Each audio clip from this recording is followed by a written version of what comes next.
Combattants de l'indépendance, aujourd'hui victorieux, je vous salue au nom du gouvernement congolais.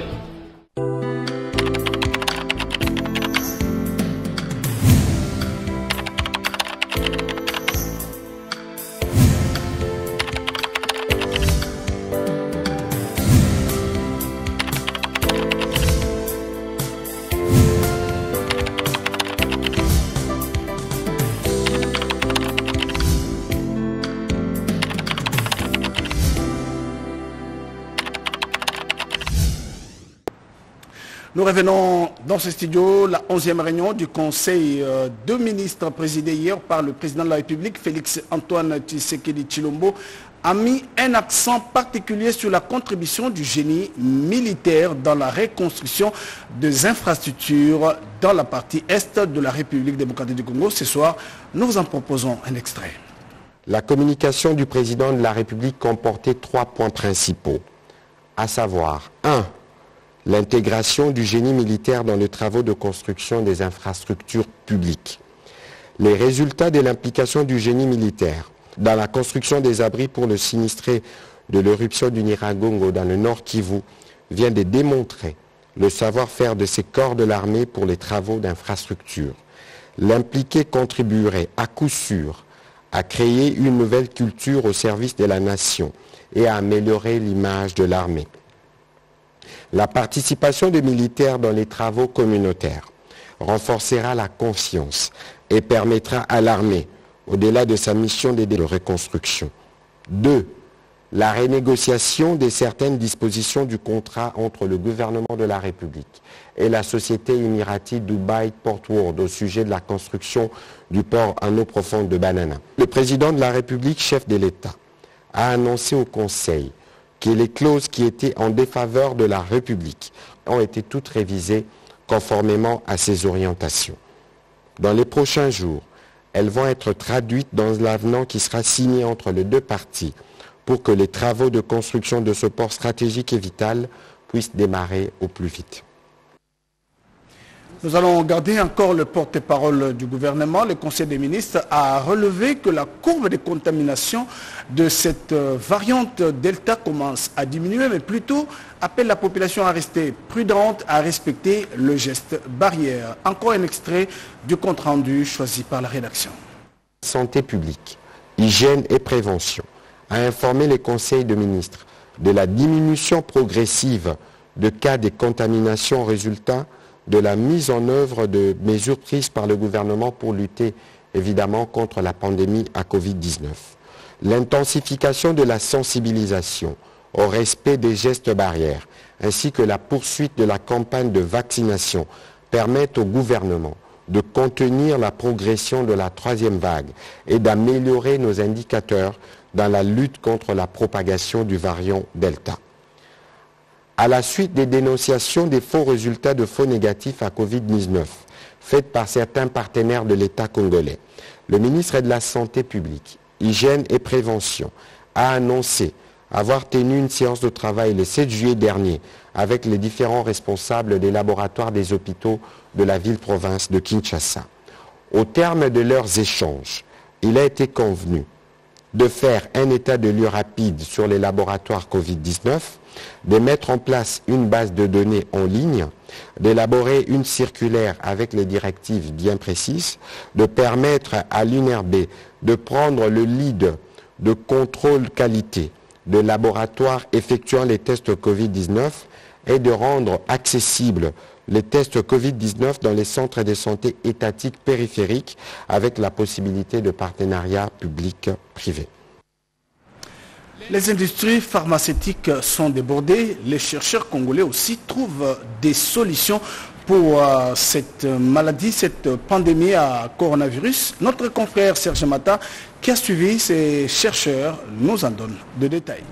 L'industrie pharmaceutique joue pleinement son rôle de fournisseur de soins de qualité et à des prix compétitifs. Elle dispose en outre d'une capacité de recherche considérable. Mais cependant, en République démocratique du Congo, l'industrie pharmaceutique n'a pas été épargnée par la pandémie de la Covid-19 qui sévit depuis le début de l'année 2020. D'où cet appel à investir davantage dans la recherche scientifique en santé lancé par l'équipe des chercheurs du Centre de recherche pharmaceutique de Luozi, installé au Congo central afin de lutter contre différentes maladies dont le Covid-19. La pandémie, la Covid-19 est en train de causer beaucoup de dégâts à travers le monde et plus particulièrement dans notre pays où la situation est presque dramatique. Le produit curatif Manacovid a été mis au point par le Centre de recherche pharmaceutique de Luozi sous la houlette du pharmacien Bata Ompessa, maître en sciences pharmaceutiques de l'Université de Montréal. Et récemment, le chef de l'État a reconnu l'efficacité justement du produit Manacovid. Il va falloir toujours faire confiance. L'industrie pharmaceutique, rappelons-le, est le secteur économique qui regroupe les activités de recherche, de fabrication et de commercialisation des médicaments pour la médecine humaine, tout comme vétérinaire. C'est des prouesses qu'il faut saluer. Les forces armées de la République continuent leur traque sur le groupe armé. Vous le savez, lors de l'attaque de Massissi, l'armée congolaise a récupéré différentes catégories d'armes. Notre permanent dans les Nord Kivu nous en fait le détail dans ce journal. La récupération de ces armes et engins de la mort est le résultat des opérations de FARDC menées contre les groupes armés actifs dans les territoires de Massissi, Rutshuru et Walikale. À cet effet, le lieutenant-général Constant Dima s'est dit satisfait de ces opérations menées par le FARDC et les encourage à poursuivre avec détermination la traque des groupes armés. C'est dans cette optique que le temps des négociations est dépassé. C'est 81 armes qui viennent d'être rendues dans les prochains jours. Le gouverneur pourra encore se rendre dans le Massissi pour recevoir d'autres armes et accueillir d'autres rendus. C'est pour dire que le secteur opérationnel Sokola de Nord Kivu abat un travail de qualité sur le terrain. Et si nous avons ces armes, si nous avons ces rendus, c'est que la pression militaire est intense sur le terrain et c'est ce qui arrange le travail fait dans le cadre de l'état de siège. Par ailleurs, le commandant des opérations Sokola 2 a profité de cette occasion pour présenter plusieurs étrangers opérant dans différents groupes armés capturés sur les champs des batailles et différents fruits. Le major Guillaume Djiké, porte-parole de la 34e région militaire, a quant à lui livré le bilan des opérations. Aujourd'hui, nous pouvons vous dire qu'avec ce deuxième lot d'armes que nous venons de remettre à son excellence monsieur le gouverneur militaire de province, cela prouve à suffisance que le secteur opérationnel Nord Kivu s'est déjà inscrit avec force dans l'état de siège voulu par le commandant suprême de forces armées. Signalons que les gouverneurs de province étaient accompagnés des officiers de l'état-major du quartier général de FARDC avancé, de ses conseils spéciaux récemment nommés et du commandant de la 34e région militaire. Vous le savez, le temps presse. La loi sur la réforme de la CENI a été adoptée par l'Assemblée nationale et promulguée par le président de la République. Il ne reste que la désignation des animateurs. Les confessions religieuses veulent en avoir le cœur net. Ils ont pour cela rencontré le président de l'Assemblée nationale, Christophe Mbosso, pour deux précisions. Reportage signé Sylvie Moembo, Bernard Bodo. La proposition de loi sur les animateurs de la Commission électorale nationale indépendante, le train de vie de la population congolaise, le conflit entre deux camps rivaux se revendiquant la communauté musulmane, autant de sujets abordés par cette délégation des confessions religieuses, à savoir l'Église musulmane, l'Union des églises indépendantes et l'Armée du Salut, au cours des échanges avec le président de l'Assemblée nationale, Christophe Mbosso Kodiapwanga. La communauté islamique souhaite ardemment qu'on ne puisse pas avoir de perturbations d'ordre politique ou d'ordre social. Nous voudrons que les choses se fassent dans le respect des normes et des règles. L'Armée du Salut participe, n'est-ce pas, au développement du pays à travers nos œuvres sociales, mais nous parlons peu et nos œuvres parlent plus. Le speaker de la Chambre basse du Parlement est resté très attentif à leurs propos. Cette rencontre était l'occasion d'appeler à l'unité des confessions religieuses. Vous le savez, la question divise l'opinion nationale. À quand la baisse de prix des produits surgelés? En tout cas, la question est au cœur des négociations.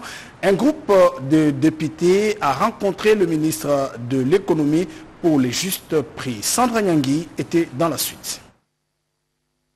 Qu'est-ce qui retarde la mise en application de la décision du gouvernement prise à l'issue de la 9e réunion du Conseil des ministres, celle de revoir à la baisse les prix des billets d'avion et des produits surgelés après toilettage de la structure de prix? Le collectif des parlementaires pour l'action sociale veut voir clair et se sont rendus à la source.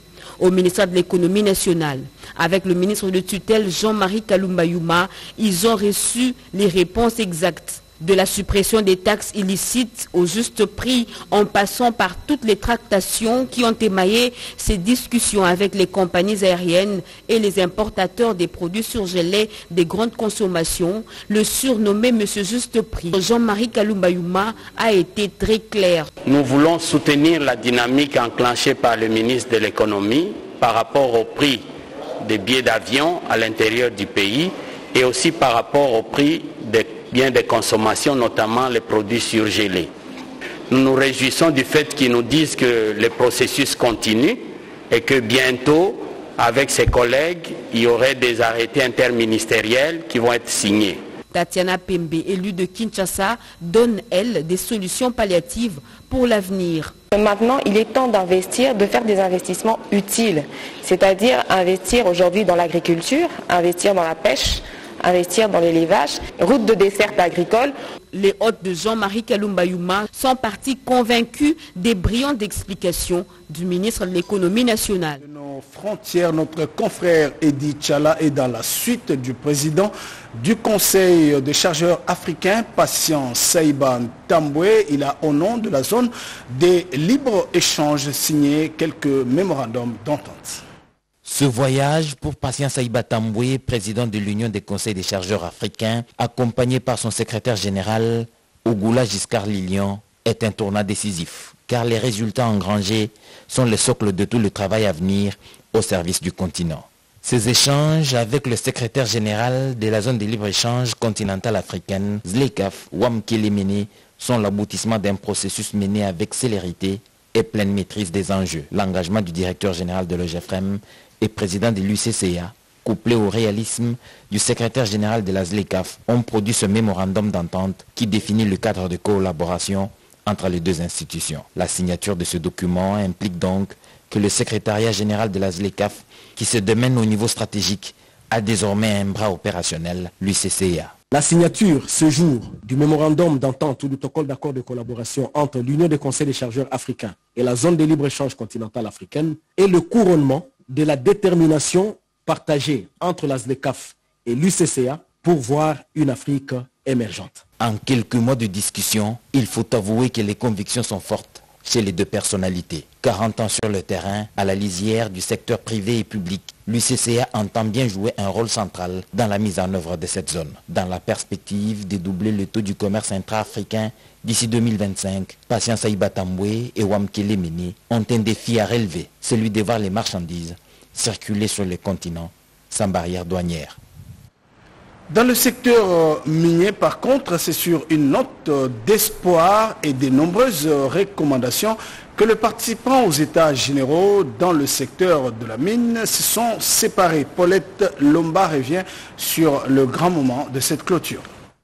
Au terme de 3 jours d'intenses travaux des États généraux des mines édition 2021, les participants ont formulé plusieurs recommandations, notamment l'acquisition d'un satellite propre à la RDC dans le but d'accélérer les recherches dans le secteur minier en RDC, la présentation par la Banque centrale du Congo d'un plan de reprise des opérateurs d'achat d'or d'origine artisanale dans le cadre de la lutte contre la fraude minière avec les ministères de mines. Ces assises ont offert une occasion à M. Alkitenge, expert dans le secteur minier, de mettre un accent particulier sur le code minier. Sans information, on ne pouvait pas avoir une stratégie minière. Nous sommes un pays doté des réserves minières à être appelé scandale, mais nous n'avons aucune stratégie sur les questions minières. Chaque entreprise qui arrive fait un peu ce qu'elle pense pouvoir faire pour les intérêts directs de ses actionnaires. Antoinette Samba Kalambaye s'est dit satisfaite du bon déroulement de ces travaux. Elle qui tient au développement du secteur minier, socle du développement en RDC. Je prends l'engagement de porter les recommandations et résolutions issues de ces états généraux au gouvernement et à veiller à leur mise en œuvre dans le strict respect des dispositions du Code et de ses mesures d'application. Ces états généraux ont été organisés en format très réduit à cause de la pandémie de Covid-19. Aménagement du territoire pour une gestion efficiente des espaces. Le ministre de l'aménagement du territoire se montre plus innovant. Ce dernier propose un annuaire de ressources naturelles pour la République démocratique du Congo. Reportage signé Cédric Kenina. S'inscrivant dans la vision du chef de l'État Félix-Antoine Tshisekedi, celle de lutter contre les inégalités socio-économiques par l'assémage de l'exploitation, de la transformation, de l'utilisation et de la commercialisation des ressources naturelles, la République démocratique du Congo, le ministre d'État, ministre de l'aménagement du territoire, Guy Luando, se propose de doter la nation d'un annuaire national des ressources naturelles, du sol et du sous-sol. Les projets d'organisation de l'atelier pour y arriver a été soumis et défendu à la 11e réunion du Conseil des ministres qu'a présidé le chef de l'État lui-même. Cet atelier permettra d'élaborer un annuaire national des ressources naturelles renouvelables et non renouvelables, du sol et du sous-sol, dans une répartition spatiale respectant la nouvelle configuration administrative de la République démocratique du Congo. 2. Les objectifs spécifiques. Organiser une collecte des données par une approche participative, inclusive, dynamique et interactive, avec l'implication des structures techniques représentant plusieurs ministères sectoriels et les provinces.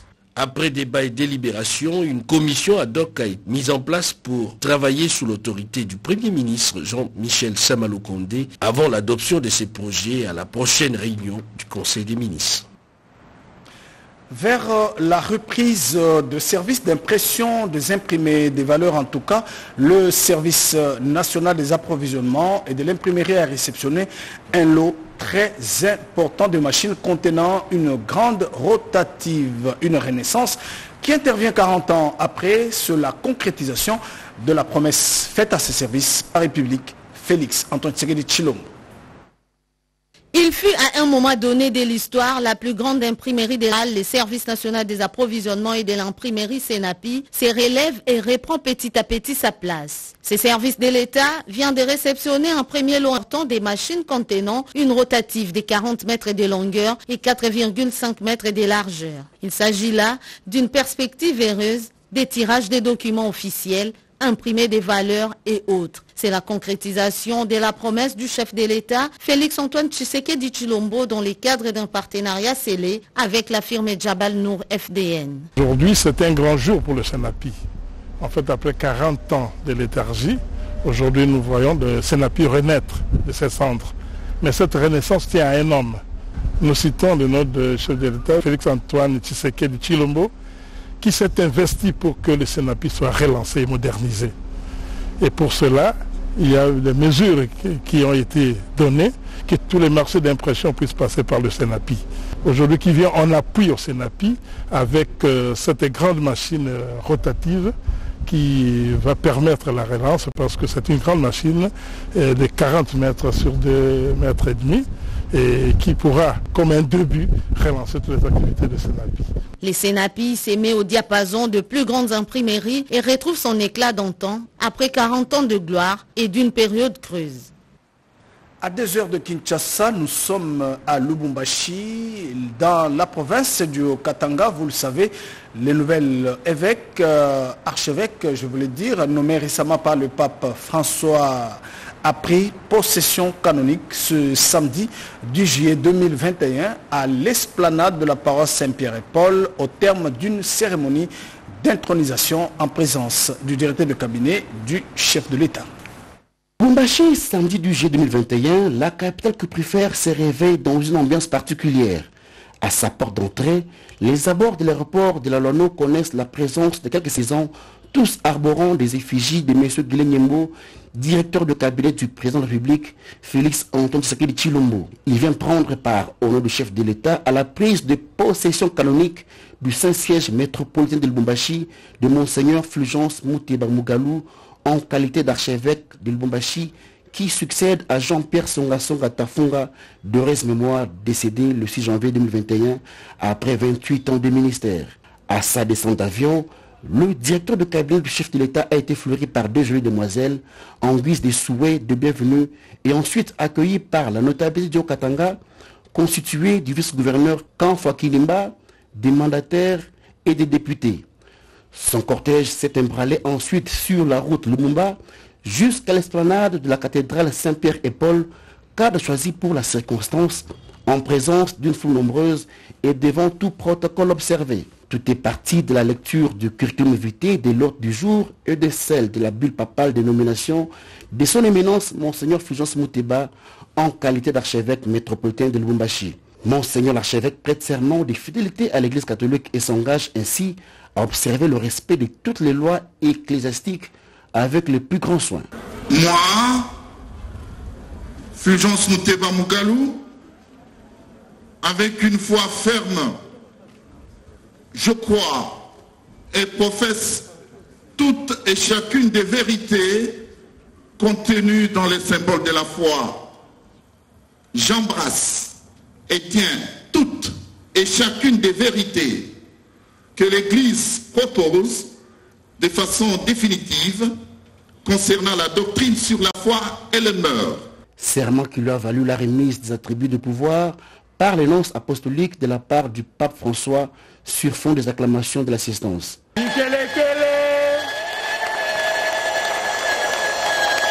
Cardinal Fridolin Ambongo a, au nom de ses pères, évêques et archevêques de la Sanko, présenté ses vives et chaleureuses félicitations au nouvel archevêque de Lubumbashi, tout en l'invitant à paître les brebis comme son prédécesseur à la lumière des Saintes Écritures. La confession de foi du nouvel archevêque métropolitain a concouru à l'imposition sur son cou du pallium des mains du nonce apostolique qu'il a installé sur son trône à la tête de l'Église catholique romaine ici à Lubumbashi, au grand bonheur des milliers de fidèles. Au nom du président de la République, chef de l'État Félix Antoine Tshisekedi Tshilombo, son directeur de cabinet, Guilhem Nyembo, a remis au nouvel archevêque métropolitain de Lubumbashi les clés d'une Jeep 4x4 comme cadeau et d'une enveloppe au nom de l'État congolais. Ce dernier lui a transmis le message de félicitations, d'encouragement et de soutien au nouvel archevêque de Lubumbashi.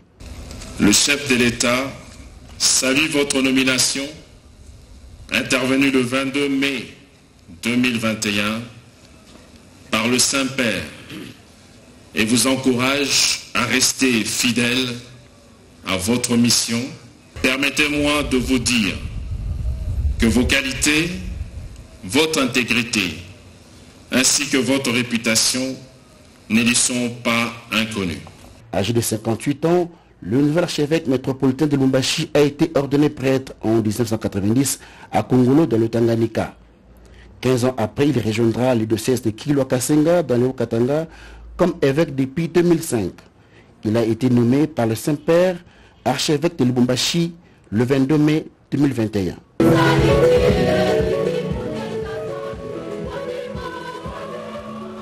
Et puis nous restons dans le Katanga avec ces activités de l'enseignement, avec cette conférence de chef d'établissement du Haut-Katanga, conférence précédée par la remise et reprise à la direction de l'intendance générale de l'enseignement supérieur et universitaire. C'est fixer plusieurs objectifs qui s'articulent en deux mots, simples mais pleins d'essence: redorer et redynamiser son secteur. Le ministre de l'Enseignement supérieur et universitaire, Muhindo Nzangi, a entamé depuis peu une tournée d'inspection dans différents établissements de l'enseignement supérieur et universitaire du Haut-Katanga. Une tournée qui rencontre l'assentiment des membres de la conférence des chefs d'établissement de l'espace Grand Katanga. De retour à la capitale, le patron de l'ESU a présidé la cérémonie de remise-reprise au sein de la direction générale de l'intendance. Chibangu Moujanay cède son fauteuil au Belge Étienne Vautien. La première mission, tous les ateliers doivent être remis en état de marche pour remettre les gens au travail. Nous ne voudrions plus avoir des agents de l'intendance qui viennent et qui n'ont rien à faire alors que nous avons des ateliers là-bas. La deuxième chose, ces ateliers doivent produire des biens et des services, pas seulement pour les universités, mais aussi pour la société. La troisième chose, je voudrais que les ateliers de l'intendance puissent servir encore une fois pour la formation des universitaires. L'intendance, service qui s'occupe de la construction des infrastructures dans les domaines de l'enseignement supérieur et universitaire, tout en assurant la maintenance. Désormais, c'est un défi à relever dans la protection des droits de l'homme. La Commission nationale des droits de l'homme a abordé cette thématique pour une introspection dans les actions menées par cette structure. C'était au cours d'un atelier. Cédric Kenina nous en donne le détail. Les défis de la mission de la Commission nationale des droits de l'homme en rapport avec la protection des droits de l'homme, sujet au centre de réflexion de l'atelier organisé par les responsables de cette institution. L'objectif pratique abordé, à en croire l'orateur du jour, les rapporteurs adjoints de la CNDH, le docteur Chantal Nambouzou, est de déceler les obstacles qui empêchent souvent la réalisation de cette mission importante de la CNDH.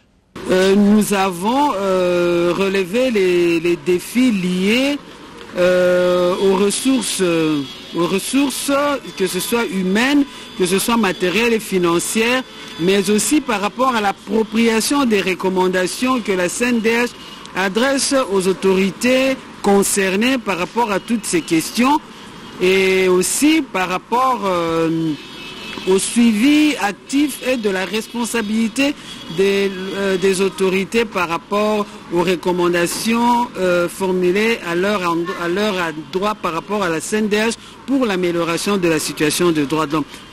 Conformément à la loi organique qui institue la Commission nationale des droits de l'homme, eh bien la CNDH a reçu double mission, à savoir la promotion et protection des droits de l'homme sur toute l'étendue du territoire national. Ce demain que sera inhumé à Lubumbashi le directeur général de la radio-télévision nationale congolaise, Ernest Kabila Ilunga, qui nous a quittés depuis le 25 juin 2021. Sa dépouille mortelle est arrivée hier tard dans la nuit dans la capitale cuprifère. Le reportage est signé nos confrères de la RTNC qui ont suivi ces moments d'intense émotion. C'est tard, dans la nuit, aux environs de 21h de ce vendredi 9 juillet 2021, que l'appareil qui transportait le corps d'Ernest Kabila Ilunga, directeur général de la RTNC, a atterri à l'aéroport international de la Loano. Les membres de famille de l'illustre disparu, les amis et connaissances, quelques journalistes de la RTNC Kinshasa ont accompagné le corps de la capitale à Lubumbashi. La douleur était perceptible, même parmi les journalistes de la RTNC au Katanga. Tous pleuraient la disparition brutale d'un être cher.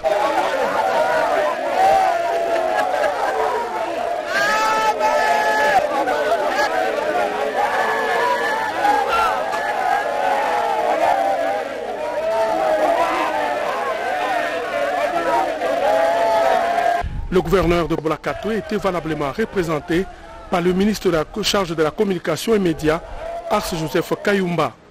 De l'aéroport, le corps a été déposé à la morgue de la pendant son inhumation, selon le programme, ce dimanche 11 juillet 2021. Que son âme repose en paix pour les amoureux du ballon rond. Nous allons terminer ce journal par cette victoire de Raja de Casablanca face à JS Kabylie qui a la deuxième fois la Coupe de la Confédération africaine. Merci de votre fidélité à la radio-télévision nationale congolaise. Les programmes se poursuivent sur votre chaîne de prédilection et merci à tous les téléspectateurs qui nous suivent à partir de Lubumbashi et partout ailleurs dans le monde.